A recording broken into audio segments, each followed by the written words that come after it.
Sherman Alexie is a Native American writer. He wrote an award-winning book about a kid just like himself, the absolutely true diary of a part-time Indian.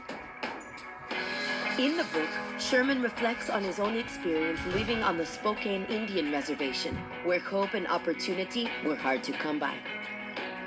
As a teenager, Sherman left the reservation to attend high school in a wealthy town where the only other Indian was the school mascot. He sat down with an interviewer to talk about the book and how his childhood made him who he is today.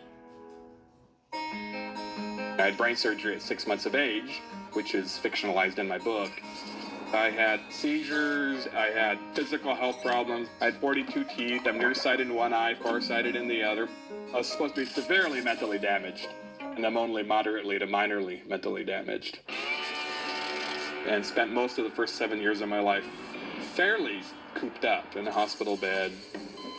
I got bullied quite a bit, as anybody with any difference will do, physical differences, but I was also different in terms of what I loved. I loved reading, almost immediately. I mean, when you're laying flat on your back, there's not much else to do. And I loved my father, so I wanted to be like him, and my father loved books. I spent most of my youth fairly lonely, and I think most of us do. What you realize when you talk to young people is that everybody feels like an outsider. Everybody feels ostracized. I was labeled early on as an apple. Red on the outside, white on the inside. There are other ethnic versions of that. Bananas, Oreos. That was me. I was an apple. But I'd been thinking about leaving anyway. And then the first day of 7th grade, I opened up my math book, and my mom's name was written in it, my mom's maiden name. So I was looking at a 30-year-old math book, and I knew then I had to leave. To have a chance at even succeeding in college, I knew I had to get out.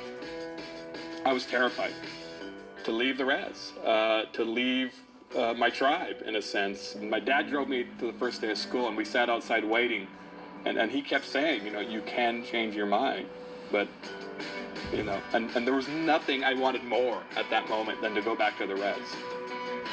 I wouldn't be here. I wouldn't be writing these books if I hadn't left my reservation. I ended up playing sports, of course, for Reardon, and we played flag football against a tribal school. And that day was crazy because I woke up on the res.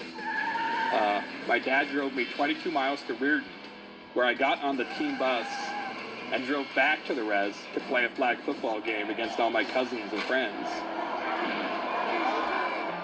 Growing up, I was certainly taught to be suspicious of the outside world. So the move itself was not just a move away from fear, away from isolation, but it was an embrace of the world, of all the possibilities in the world.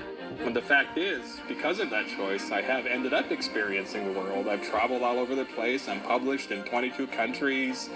I've been in places where no Spokane Indian has ever been.